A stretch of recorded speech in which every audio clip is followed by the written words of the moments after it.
No one could forget the ad Shackleton put out.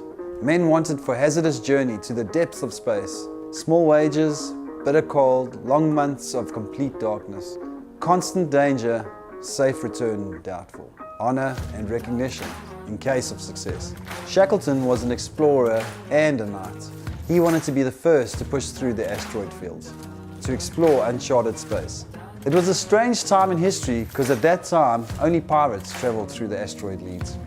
Can you believe that? The only people who knew what was beyond our solar system were criminals. Shackleton wanted to change that. He also hoped that he would find an inhabitable planet. You see, at that time, if he found a planet that people could live on, the United Kingdom would pay you a considerable reward, as well as give you sovereignty over 25% of its land. But both expeditions to the Outer Rim sent Shackleton back defeated. So this was before ray shields, so asteroid bombardment made travel to the Outer Rim dangerous and impractical. But this time, Shackleton had a plan. He wanted to dismantle an old warship and use its parts to reinforce the hull of his ship, the Voyager. And he had heard that my grandfather, Peter Wordie, was a brilliant engineer and was quite good actually when it came to improvising. So Shackleton enlisted Wordie's help. And my grandfather was looking for an opportunity to do something exceptional, so he agreed. And when they were done, they renamed the ship the Endurance. Months into the journey, they encountered the enemy, the asteroid leads. Shackleton, wearing the navigator's goggles, took control of the wheel and navigated through the leads, weaving in and out of the path of huge rocks and cutting through the smaller ones like a hammer, smashing them in. Fire! Shackleton shouted. But there were no cannons or artillery. All the weapons were being reserved for the war effort. No, they were firing escape pods at large oncoming asteroids that just couldn't be avoided. The captain and the crew continued through the leads, enjoying the satisfaction of breaking large pieces of rock in half and hearing the crack as it split and feeling the vibration through the ship. They sailed for 6 weeks this way, and the cheer from the crew every time they heard the crack of an asteroid against their reinforced hull never faded. Less than a day's journey from the Outer Rim, a small moon emerged. It was unmoved by escape pods and it was unavoidable. Shackleton was optimistic and a born leader. He showed true greatness in his optimism. "Full speed ahead," he said, and they crashed right into it. If it had been made of rock, they may have blasted right through it. But this moon had some kind of metal core. The crew heard an ear-splitting ringing sound at the moment of impact, as the ship slid into a crevasse and became lodged between its walls. It was as if we had rung the bell the size of a city, my grandfather recounted. Several of the ship's crew were knocked unconscious and injured, including the navigator. As if being marooned in an unbreathable atmosphere with the damaged ship suspended over a crevasse wasn't enough. Some sort of creature emerged from the crevasse and engulfed the lower half of the hull in its jaws. But the SS Endurance was heavily reinforced.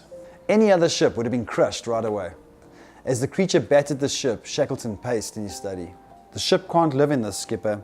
It's only a matter of time. What the beast takes, it keeps." The ship staggered under the blows. The sound of the ship being crushed from the outside was unavoidable. It was like heavy fireworks or blasting gunfire. My grandfather writes, "The ship groans and quivers, windows splinter. Amid these profound and overwhelming forces, we are the absolute embodiment of helpless futility." After hours of seclusion, Shackleton emerged from his study. He claimed he discovered an outpost, a metal structure at the top of a nearby mountain, and he wanted to attempt a trek there to find help and repairs to the ship. "Ship and stores are gone, so now we'll go home," he said. Shackleton recorded in his journal, "A buzz of pleasurable anticipation erupted amongst the crew. Nothing was further from the truth.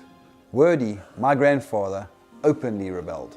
He questioned the captain's philosophy. His sublime optimism all the way through, to my mind, is absolute foolishness. Everything was going to turn out all right, and no notice was taken of possibly things turning out otherwise. And here we are." Shackleton retorted, "You're a pessimist, Wordie, and that's why you're going to join me on this trek." The real reason he wanted Wordie on the trip is because he knew him to be a mutineer and he was going to execute him.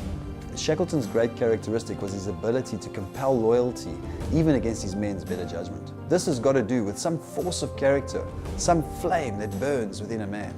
Shackleton and Wordie boarded the last escape pod and they fired it to the top of the canyon. As they made their approach to the rocky slope, Shackleton looked back at his ensnared ship. The ship seemed to sink by tiny increments as the jaws of the creature closed tighter and tighter around it. There's nothing that can crush a man as to see his dreams crumble into dust.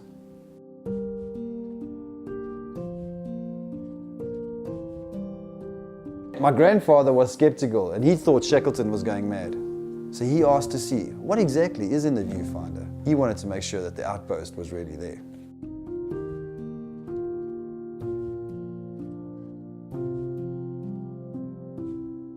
Believing this to be an act of mutiny, he knocked Wordy unconscious and bound him to the tech skiff. He could have killed him and he would have been justified in doing so. Mutiny couldn't be tolerated, especially in a survival situation. Shackleton had failed his goal of discovery. His new goal was to get every one of his sailors home safe, and he was not willing to lose even a single man, not even a mutineer. The track became more difficult now as Shackleton had to carry another man up the mountain. They encountered many difficulties in their journey to the outpost. Untie me, I can help you. Never.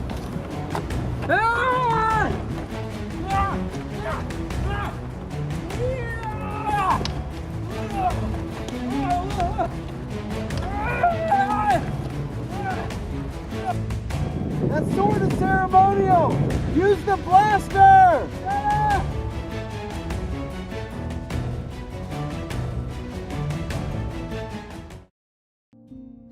Finally, reaching the top of the mountain, they were extremely disappointed in what they found. Turned out there was no outpost after all. The metal structure they detected was a large chunk of gold.